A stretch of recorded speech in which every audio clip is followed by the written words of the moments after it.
नमस्कार दोस्तों, स्वागत है आप सभी को नारद मिथोलॉजिकल वर्ल्ड चैनल में। अधिकतर लोग यही जानते हैं कि रावण सिर्फ श्री राम से ही हारा था, लेकिन ये सच नहीं है।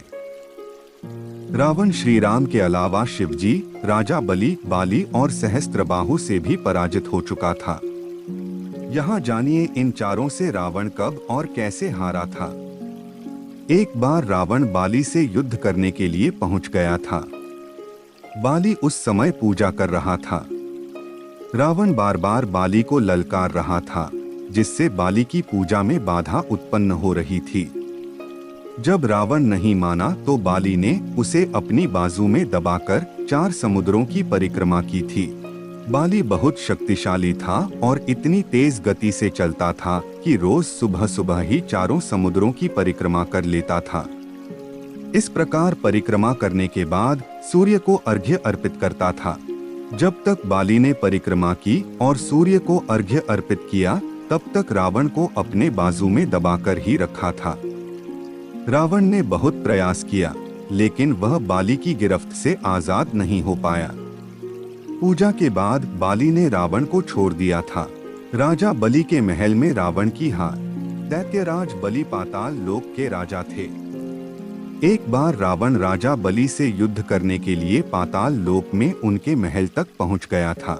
वहां पहुंचकर रावण ने बलि को युद्ध के लिए ललकारा। उस समय बलि के महल में खेल रहे बच्चों ने ही रावण को पकड़कर घोड़ों के साथ अस्तबल में बांध दिया था।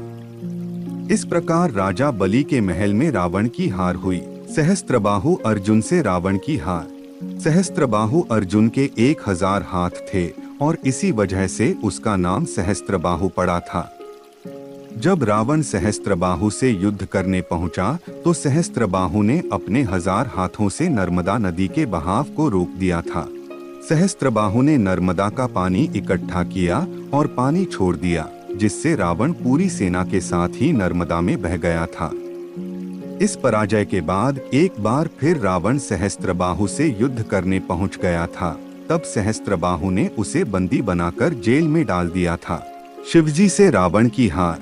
रावण बहुत शक्तिशाली था और उसे अपनी शक्ति पर बहुत ही घमंड भी था।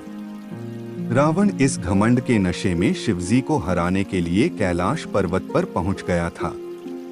रावण ने शिवजी को युद्ध के लिए ललकारा, लेकिन महादेव तो ध्यान में लीन थे।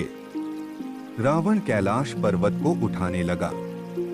तब शिवजी ने पैर के अंगूठे से ही कैलाश का भार बढ़ा दिया। इस भार को रावण उठा नहीं सका और उसका हाथ पर्वत के नीचे दब गया। बहुत प्रयत्न के बाद भी रावण अपना हाथ वहां से नहीं निकाल सका। तब रावण ने शिवजी को प्रसन्न करने के लिए उसी समय शिव तांडव स्रोत रच दिया।